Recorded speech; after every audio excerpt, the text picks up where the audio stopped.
সকলোকে কাতি বিহুৰ আন্তৰিক শুভেচ্ছা জ্ঞাপন কৰিলোঁ। এই বিহুৱে সকলোকে জীৱনত সুখ শান্তি কঢ়িয়াই আনক আৰু সকলোৰে শস্য ভাল হওক, ধান ভাল হওক তাৰেই কামনা কৰিলোঁ। কাতি বিহুৰ আয়োজন পোনপ্ৰথমে আমি এনেকৈ দোনাবিলাক বনাইছে দেউতাই প্ৰসাদ দিবৰ বাবে। তাৰপিছত তুলসী ৰুই দিলোঁ দিয়ক, আগতে গা চা নোধোঁতে ধুনীয়াকৈ এনেকৈ বনাই থৈ দিছিলোঁ। গা ধুই তুলসীজোপা ৰুই দিলোঁ, যিহেতু গা নোধোৱাকৈ ৰুব নাপায় সেইবাবে গা ধুই ৰুই দিলোঁ। আৰু তাৰপিছত আমাৰ চোতালত যিহেতু ৰাইজ মানে ৰুব নোৱাৰি পকী, সেইবাবে টাবতে আমি ধুনীয়াকৈ এনেকৈ ৰুই দিওঁ আৰু প্ৰত্যেক বছৰে। আৰু ফুল ছিঙিছোঁ অকণমান বেছিকৈ, টাবটো ধুনীয়াকৈ সজাম। আৰু এইফালে এইটো পথাৰত চাকি দিয়াৰ বাবে দেউতাই বনাই ৰেডি কৰি থৈ দিছে। আৰু এতিয়া আমি টাবটো অকণমান ডেক'ৰেশ্যন কৰি দিওঁ, সুদা মাটিখিনি দেখা হৈ থাকিলে ভাল নালাগে, সেইবাবে টাবটো অকণমান ডেক'ৰেশ্যন কৰি দিছোঁ ফুলেৰে। ধুনীয়া লাগে এনেকৈ চাকি দিলেও ভাল দেখি। আৰু আহানখনত এনেকৈ ফুলবিলাক দি দিছোঁ যাতে খালী খালী নেদেখি, আৰু অকণমান ফাকু গুৰিৰে আমি ডেক'ৰেশ্যন কৰি দিছোঁ, মানে চিম্পলকৈ আৰু এনেকৈ অকণমান কিবা কিবি আঁকি ভাল দেখা কৰি দিছোঁ আৰু যাতে অকণমান ভাল দেখি ফটো চটোত ভাল লাগে। আৰু আজিকালি যিহেতু ফটো উঠায়েই আৰু সেইবাবে ফটোটো মেইন হৈ গৈছে সকলোৰে কাৰণে।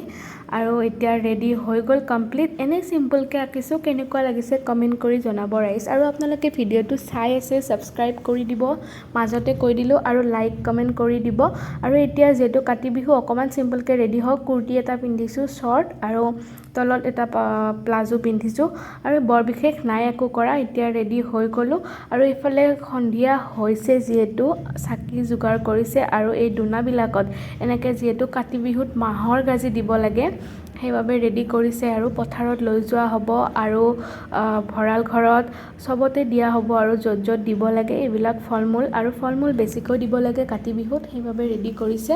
আৰু মই দেউতাৰ লগত আহিলোঁ পথাৰত আকাশবন্তি, এইটো আকাশবন্তি নকয়, পথাৰত যিহেতু দিব লাগে ধানত সেইবাবে চাকি জ্বলাব আহিলোঁ। আৰু ধুনীয়াকৈ চাকি জ্বলোৱা হৈ গ'ল। আৰু দূৰত এনেকৈ অকণমান অকণমান পোহৰ যে দেখিছে, সকলোৱে চাকি জ্বলাইছে পথাৰত যাৰ যাৰ খেতি কৰে।